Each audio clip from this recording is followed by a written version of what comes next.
बिस्मिल्लाहिर्रहमानिर्रहीम अस्सलाम वालेकुम रहमतुल्लाहि व बरकातहू। आज की इस वीडियो में मैं अर्तुगरुल ड्रामा जो कि पूरी दुनिया में बेमिसाल कामयाबी के बाद पाकिस्तान में भी रिकॉर्ड तोड़ कामयाबी हासिल कर चुका है, इसके बारे में तो बात करूँगा ही। साथ ही कुछ ऐसी अपनी तारीख को लेकर हक़ाइक़ पर मबनी बातें आपको बताऊँगा जो कि शायद नौजवानों ने पहले सुनी हों। तो वीडियो शुरू करने से पहले आप लोगों से एक रिक्वेस्ट है कि आप इस वीडियो को लाइक कीजिएगा, मेरे चैनल पर न्यू हैं तो सब्सक्राइब कर दीजिएगा और बेल आइकॉन को प्रेस कर दीजिएगा ताकि आपको मज़ीद मेरी वीडियोस मिलती रहें। जैसे कि आप लोग जानते हैं कि तुर्की ड्रामा जो है इसने पूरी दुनिया में कामयाबी तो हासिल की है, लेकिन पाकिस्तान में इसको इतना अच्छा रिस्पांस मिला है, शायद ही इसको दुनिया में और ख़ास तौर पे तुर्की में ही क्यों नहीं इतना रिस्पांस इसको नहीं मिला होगा। इसकी वजह क्या है? इसकी वजह ये थी कि हमारे नौजवान जो हैं उनको अपनी तारीख़ क्या, दूसरों की तारीख़ क्या, अपनी तारीख़ भी सही तरह नहीं बताई गई थी। हमारे बड़े बड़े उलमा कराम, स्कॉलर्स और हर तबके के जो लोग थे उन्होंने इसके ऊपर तबसरा किया, लेकिन मैं आपके इस वीडियो में वो बातें बताऊंगा जो कि मैंने ख़ुद ऑब्ज़र्व की। तुर्क ड्रामा अर्तुगरुल देखने से पहले मैंने सल्तनत उस्मानिया के आगाज़ और इख्तिताम तक लिखी गई किताब पढ़ रखी थी, जिसमें खिलाफत उस्मानिया के वालिद गिरामी अर्तुगरुल के हवाले से 2 या 3 सफ़े थे। इसके अलावा यूट्यूब पर ही डॉक्टर ताहिरुल क़ादरी का शेख इब्न अरबी को अर्तुगरुल का रूहानी पेशवा होने का सुना था, इसके अलावा कुछ भी नहीं। जब ये ड्रामा अर्तुगरुल शायद इस साल के आगाज़ में फ़ेसबुक पर एक तहरीर और साथ दिए गए लिंक पर इसकी एक साथ मुझे मिली तो मुझे एक तजस्सुस के साथ इसको देखना पड़ा। मैं हैरान रह गया कि जिस अर्तुगरुल के बारे में 2 से 3 सफ़े मैंने पढ़ रखे थे, तुर्कियों ने इस पर 5 सीज़न बना डाले। अब 5 सीज़न तो उन्होंने बना ही डाले, अभी मेरे ख्याल से 6ठे या 7वें गुंजाइश भी थी। ये सब कुछ देखने के बाद यकीन करें मैं तुर्क कौम को दाद दिए बगैर नहीं रह सका कि जिन्होंने अपने बानी उस्मान गाजी के बहादुर बाप पर इतना ज़बरदस्त ड्रामा तश्कील दिया कि इसने पूरी दुनिया के ख़ास तौर पर मुसलमानों के ईमान तक में रूह फूंक दी।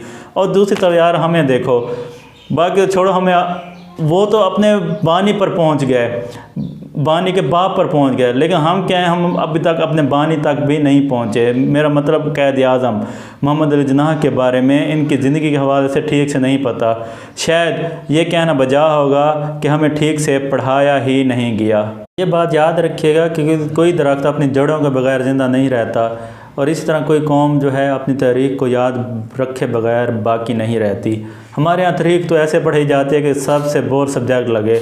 माज़रत के साथ मैं बज़ात खुद टीचर, न पढ़ाने वाले का जोश जज्बा होता है न ही पढ़ने वालों का।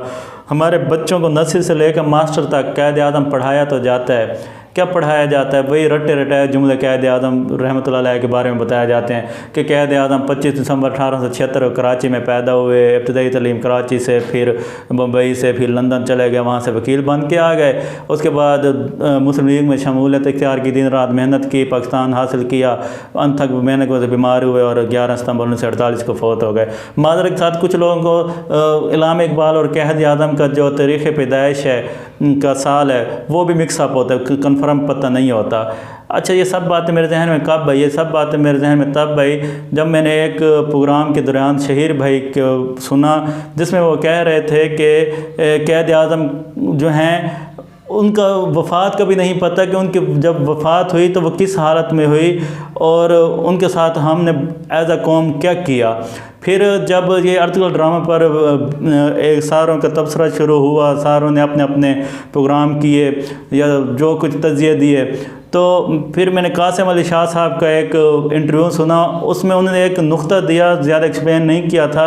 उन्होंने नुक्ता क्या दिया? उन्होंने नुक्ता ये दिया कि हमने कैद आज़म को ही मुतनाज़ा बना के रख दिया है। अब ये सारी बातें थी जो मेरे जहन में घूम रही थी कि कैद आज़म को हमने मुतनाज़ा क्यों बना के रख दिया और अर्तुगरुल ड्रामे को लेकर वो कैद आज़म का जिक्र क्यों कर रहे हैं। तो मैं सोचने में मजबूर हो गया कि कोई बात तो ऐसी है जो लिंक की जा रही है, और वो लिंक क्यों की जा रही है? क्योंकि वो लिंक इसलिए की जा रही थी कि कैद आज़म जो है वो हमारे बानी हैं और तुर्कियों का बानी जो है वो उस्मान गाजी है।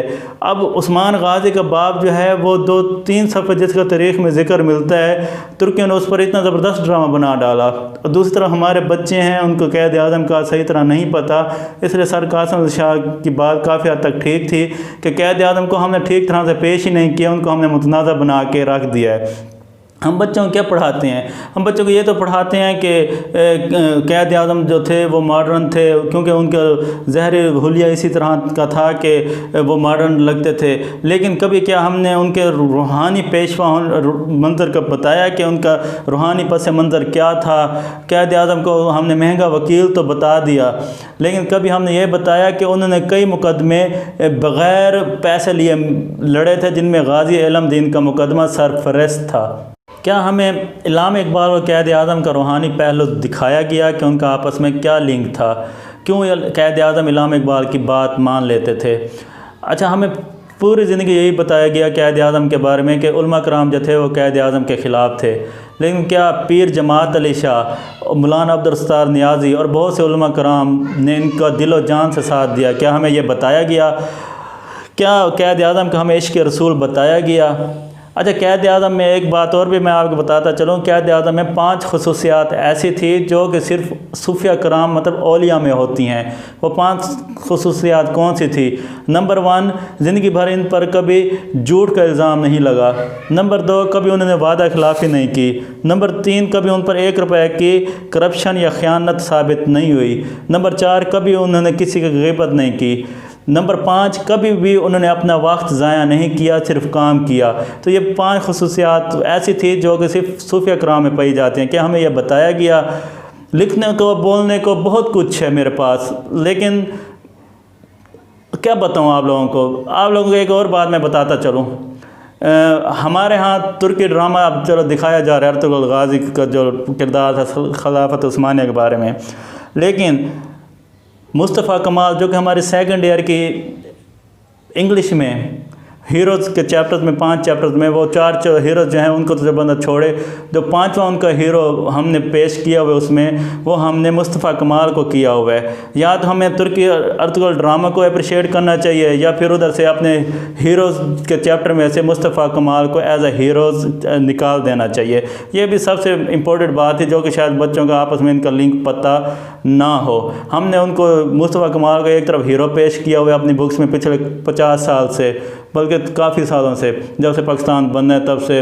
और 1972-73 के एक अलग स्टोरी है, हमारा जो सिलेबस है वो फिर कभी से इंशाल्लाह आप लोगों से बात करूँगा। अच्छा, फिर क़ायद आज़म के टॉपिक पर ही मैं वापस आता हूँ। ये वीडियो जो बनाने का मेरा मकसद सिर्फ इतना है कि यार उठो, अपनी तरीक़ का मुताला करो। क़ायद आज़म पर लताइफ़ बनाना छोड़ दो। क़ायद आज़म पर लताइफ़ ऐसे हैं आप लोगों को ख़ुद भी पता होगा कि शर्म आ जाए। हमारे बच्चों को क्यों, छोटे छोटे बच्चे होते हैं, तो हम खुद भी इस दौर से गुजर चुके हैं, हमें सही तरह पढ़ाया नहीं गया था। हम क़ायद आज़म को उठा के दाढ़ी मूंछ बनाने लग जाते थे। ऐसा क्यों करते थे? क्योंकि हमारे बच्चों को पढ़ाया नहीं जाता था। अब हमारे पास मौका है कि हम अपने हीरोज़ के बारे में पढ़ें। सलाहुद्दीन अय्यूबी, मोहम्मद बिन कासिम, नूरुद्दीन जंगी, शहाबुद्दीन गौरी, महमूद गज़नी, टीपू सुल्तान जैसे बहादुरों का हम खुद मुताला करें। बच्चे हम थोड़ी हैं। अपने बुज़ुर्गों की रूहानियत पर सर्च करें। यकीन करें, आपको हर किरदार में अर्तुगरुल गाज़ी नज़र आएगा। यकीन करें, फेसबुक पर अगर कोई तरीक़ की पोस्ट आ भी जाए तो बजाय इसको इग्नोर करने के कि लंबी पोस्ट है कौन पढ़ने बैठे, थोड़ा सा पढ़ना सीखें। यही हम जब पढ़ेंगे, यकीन करें हमें काफ़ी इन्फॉर्मेशन यहीं से मिल जाएगी। अर्तुगरुल ड्रामा जो है ये, इसको हम अपना एक नुक्ते आगाज़ समझ के ना इख्तिताम नहीं करना, इसको अपना नुक्ता आगाज़ समझें और यहीं से हम शुरू हो जाएं अपनी तारीख़ के बारे में पढ़ना।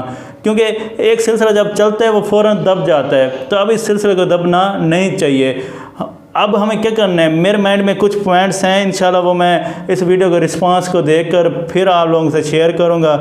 फ़िलहाल आज के लिए इतना ही, लेकिन याद रखें वो कौम कभी भी, मुझे उनका तैयब अर्दगान का एक कौल याद आ रहा है कि जब तक शेर अपनी तारीख़ ख़ुद नहीं लिखेंगे तो शिकारी तारीख़ लिखते रहेंगे। तो इसलिए हमारे नौजवानों, आपने ख़ुद अपनी तारीख़ के बारे में पढ़ना है, लिखना है, वीडियोज़ बनानी है, सब कुछ करना है, ताकि हमारे जो लिबरल्स हैं उनको भी पता चल जाए कि नौजवानों को दीन के बारे में, अपने हीरोज़ के बारे में सही तरह पता है। खुदा हम सब का हामी और नासिर हो। मिलते हैं नेक्स्ट वीडियो में, तब तक के लिए अल्लाह हाफिज़।